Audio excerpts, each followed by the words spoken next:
The train screamed into the station, its whistle slicing through the heavy silence of Red Hollow. Dust coiled in the evening air, turning the world a hazy shade of gold. Eleanor Sinclair tightened her grip on her valise, its worn leather edges betraying how many times she had packed and unpacked her life. She stepped onto the platform with a deliberate breath, smoothing the front of her burgundy traveling dress. It had once been a height of Eastern fashion, but the journey had taken its toll, dust settling into the fabric, the hem frayed just enough to betray that she had no means to replace it. She searched the crowd, heart hammering. She had read Harlan Briggs' letters so many times the ink was nearly worn thin in places. He had spoken of his sprawling ranch, of prosperity, of a quiet strength he carried that no man could shake. A man who knew what he wanted. A man who wanted her. And there he was, tall, broad-shouldered, with a gray-streaked beard trimmed to perfection. His suit, while more practical than stylish, spoke of wealth. Everything about him spoke of wealth, but his eyes, dark, sharp, swept over her with an appraisal that made her skin prickle. A flicker of something she couldn't name passed across his face before it settled into something far worse than disappointment. Disgust. She forced a smile. "Mr. Briggs." He folded his arms. "You're Eleanor?" The breath she had been holding turned to stone in her lungs. She fought to keep her voice even. "I am." A long silence stretched between them. Around them, the station bustled, men loading crates, women gathering children. But here, in this unbearable moment, she and Harlan might as well have been the only two people on earth. He exhaled through his nose, shaking his head. "Thought you'd be younger." The words hit harder than she expected. "You knew my age. I knew what you wrote in your letters." He gave her a once-over, his lip curling. Didn't expect a woman who's already halfway through her best years. A few people had stopped to watch. Murmurs trickled through the crowd like the slow spread of oil. Eleanor straightened her shoulders. She would not let them see her falter. "I came here because you made me a promise. I trusted your word." Harlan let out a bitter chuckle. "A promise? Hell, woman, I put out for a wife, not another mother." Laughter rippled through the onlookers. Someone whispered, and someone else guffawed. A sharp voice cut through the air. "Harlan, that's enough." The speaker was a man Eleanor hadn't noticed before, standing just off to the side, leaning against a post like he had all the time in the world. He was tall, lean, dressed in a dusty duster and a well-worn hat pulled low over his brow. His gun belt sat easy on his hip. The star pin to his chest gleamed. A lawman. Harlan barely spared him a glance. "Stay out of this, Cole." The deputy, Cole, didn't move, didn't argue, just held Harlan's gaze in an unreadable silence. For the briefest moment, Eleanor thought he might actually intervene. But then Harlan let out a grunt and turned back to her. "You should get back on that train," he said. The words settled in the pit of her stomach like cold iron. She lifted her chin. "I can't." Harlan narrowed his eyes. "No money?" She refused to answer, but the silence spoke for itself. He let out a sharp exhale and turned away, already done with her. "Not my problem." And then he was gone, walking away like she was no more than an unfortunate business deal he decided against. The station faded into silence. The train, her last connection to the life she had left behind, hissed and rumbled as it prepared to depart. The conductor called for final boarding. Eleanor stood motionless, her heart pounding so hard she could hear it. She forced herself to breathe, to swallow back the burning in her throat. She had been many things in her life, but never had she been worthless, and she would not start now. A soft scuff of boots on wood. The lawman, Cole, had stepped closer. "You got a place to stay?" His voice was quiet, measured. She met his gaze. It was different from Harlan's. No pity, no judgment. Just a simple question. She squared her shoulders. "I'll find one." He studied her for a long moment before nodding, tipping his hat. "Good luck, Miss Sinclair." Then he turned and walked off, blending into the hum of the town. She was alone. She turned her gaze toward Red Hollow, its streets worn from wagon wheels, its buildings faded by the desert sun. She had come expecting a home, a husband. Now, she had nothing but a suitcase and a name no longer tied to anyone. a new beginning, or a slow, quiet end. Without looking back, Eleanor stepped off the platform and into the town that had already decided she didn't belong. The saloon was louder than Eleanor expected. Smoke curled toward the rafters, thick with the scent of whiskey and bodies packed too close together. The piano, out of tune but determined, plinked along to the drunken warbling of a cowboy who thought himself a singer. Maggie, the boarding house matron, had not hesitated to put Eleanor to work. "A woman's got two choices in a town like this," she'd said, handing over a cloth to wipe the bar. "Find a husband or find a way to make herself useful." Eleanor chose the latter. She played piano in the evenings, her fingers moving over the keys with a confidence she didn't always feel. The music, at least, was something she could control, and if it meant she could keep a roof over her head, without owing a man anything, she would play until her hands ached. But the town did not forget. Laughter, cruel and sharp, still followed her when she walked down the street. Conversations hushed when she entered a room, only to start up again in whispers. She was a woman Harlan Briggs had cast aside, and in Red Hollow, that meant she was nothing. She kept her head high, her spine straight. She had survived worse.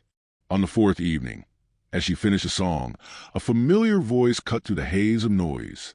"Well, if it ain't the old maid of Red Hollow." The saloon went quiet. Eleanor's fingers stilled on the keys. Harlan stood near the bar, a smirk tugging at the corner of his mouth. His voice carried just enough amusement to make it clear this was a game to him. She turned, meeting his gaze without flinching. "Mr. Briggs." He let out a low chuckle, shaking his head. "I have to admit, I didn't expect you to last this long. Thought you'd be gone by now." A few men snickered.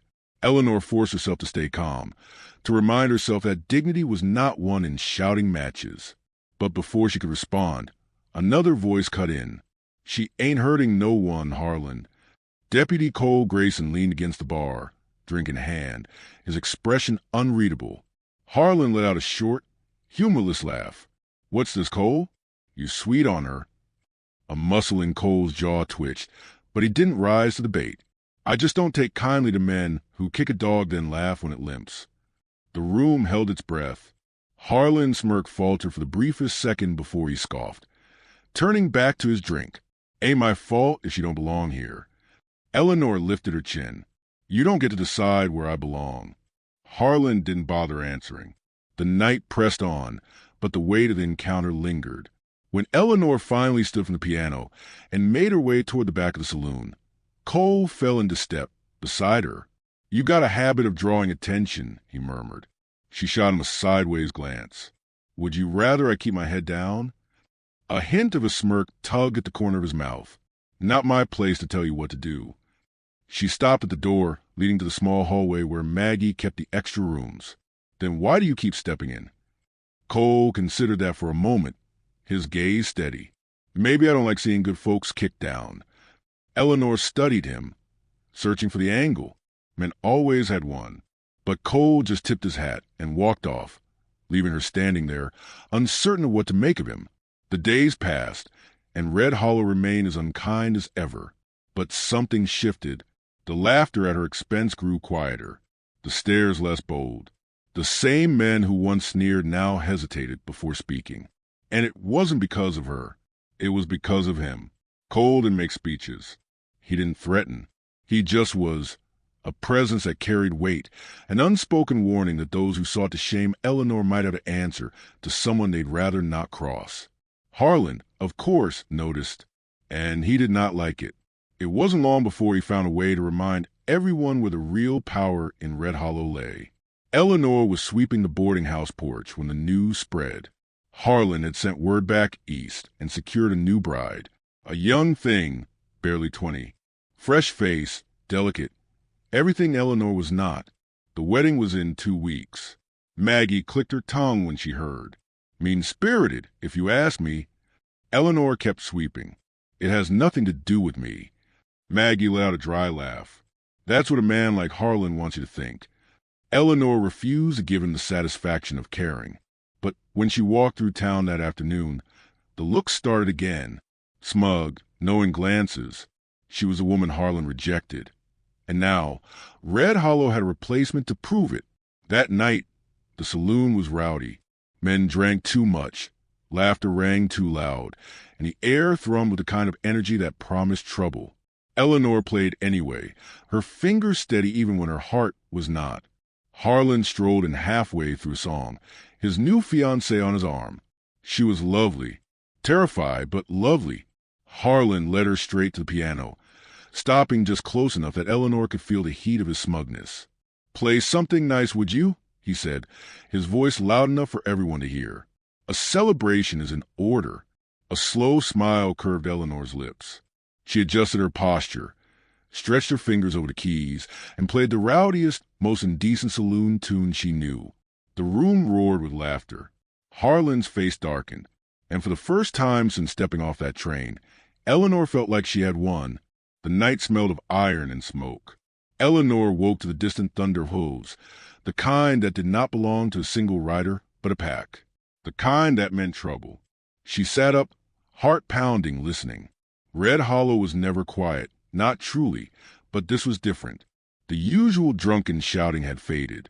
A silence had settled over the town, the kind that stretched tight like a wire just before it snapped. Then the first gunshot cracked through the night. A scream followed. Eleanor was on her feet before she had time to think, shoving into her boots, grabbing the heavy iron poker from beside the small stove in her room. A useless weapon against bullets. But it was something. The saloon below erupted into chaos. She burst into the hallway, nearly colliding with Maggie, who was already in her dressing gown, hair half unpinned, face pale. "Outlaws," Maggie rasped. "They're burning the damn town." Another shot. The scent of fire. Maggie grabbed Eleanor's wrist. "We have to get out of here."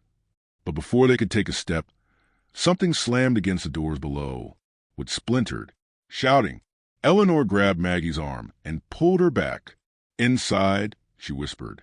"Lock the door." Maggie hesitated, eyes darting between Eleanor and the stairs, but then she nodded, disappearing into her room. Eleanor ran.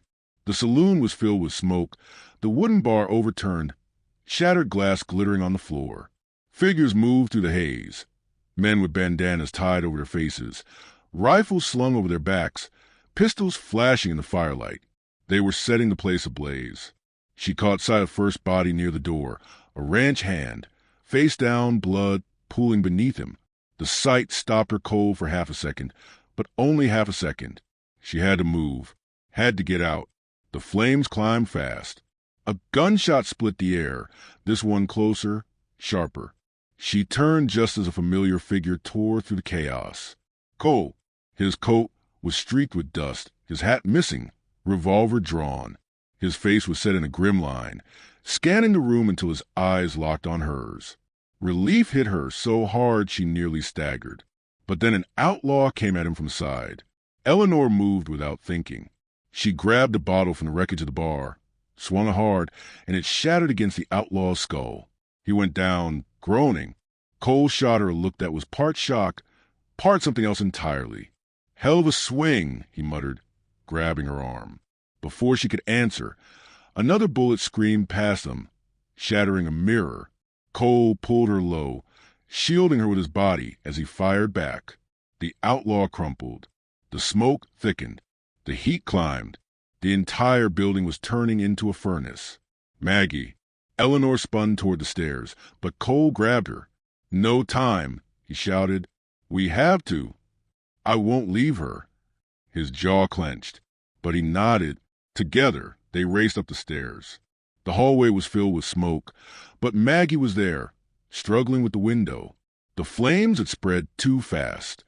The building groaned, the floor already blackening beneath their feet. Cole kicked the window open. "Go!" Maggie hesitated for only a second before climbing through.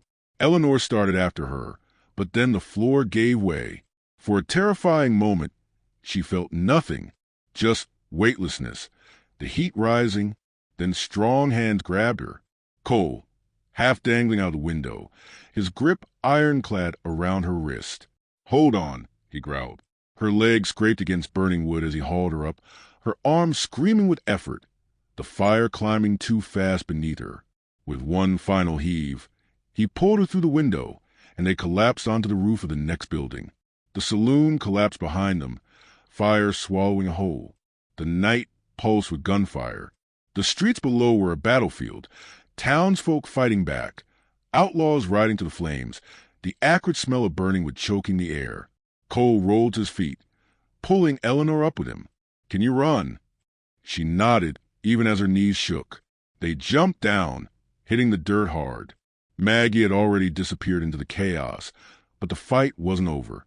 The outlaws were losing. The town, for all its faults, was not going down without a fight. And neither was Eleanor. An outlaw tried to take Cole from behind. She grabbed a discarded pistol from the dirt, didn't think, just pulled the trigger. The gun kicked hard, but the shot was true. The outlaw went down. Cole turned to her, eyes wide. "You ever shot a man before?" She exhaled, trembling. "Not until tonight." A flicker of something passed across his face. Not shock, not horror, something closer to pride. The last of the outlaws fled, disappearing into the dark. The town stood, battered but unbroken. Harlan Briggs did not. Eleanor found him cowering behind his own front door, rifle in his hands, but he hadn't fired a single shot. The town saw. They saw and they knew. Cole yanked the rifle from his grip and tossed it to the dirt. This town fought for itself tonight. Where the hell were you? Harlan's face burned red, but he had no answer. Eleanor stepped closer, looked him in the eye. For the first time since stepping off that train, she saw fear in his. She didn't say a word. Didn't have to. She turned, stepping away from him, from his cowardice, from everything he represented. And for the first time in Red Hollow, she walked tall.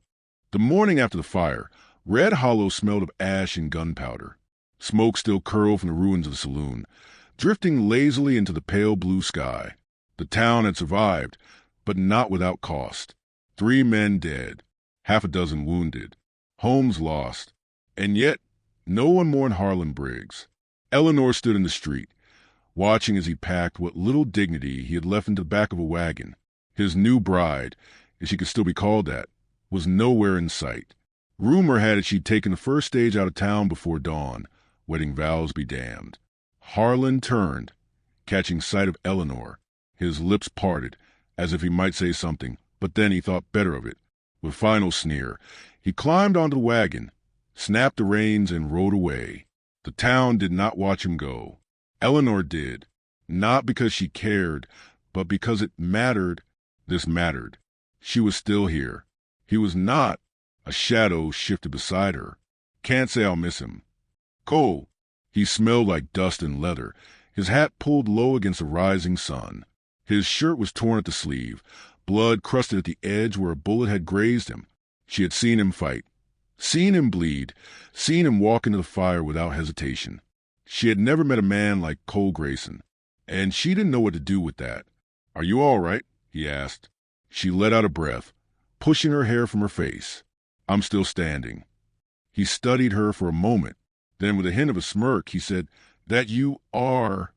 She expected him to leave it at that, but he didn't. Instead, he tilted his head toward the ruins of the saloon. "Maggie's looking to rebuild.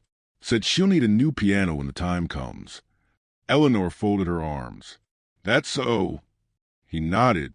"And I hear there's an empty homestead up by the ridge. Decent land, good water. Just needs someone with enough grit to make it her own." A slow warmth spread through her chest. He wasn't offering her charity. He wasn't offering to save her. He was offering her a choice. And that meant more than anything else ever could. She turned to face him fully. "You do this for every woman left stranded in Red Hollow." Cole's lips twitched. "Far as I know, you're the first." The weight of the moment settled between them, thick and certain. Eleanor had spent so much of her life chasing promises that turned to dust. But this wasn't a promise. This was something real, something steady. Cole wasn't a man who said things just to hear himself speak. He wasn't a man who needed to prove anything. He was just there, unshaken, unyielding. And maybe that was what real love looked like. Not flowers, not whispered poetry, just a man who showed up. She took a slow step closer. "What if I said yes?" Cole's eyes darkened, his smirk fading into something far more serious. Then I'd say it's about damn time. She laughed, not the careful, practiced laugh of a woman trying to please a man, but real, full-body laugh that felt like hers. Then, without another word, she reached up, took the brim of his hat, and tugged him down. He didn't resist. When their lips met, the world did not fade away. It simply settled. Red Hollow still smelled of smoke. The town still bore its scars. There was work to be done, wounds to heal, lives to rebuild. But for the first time, Eleanor Sinclair knew exactly where she belonged.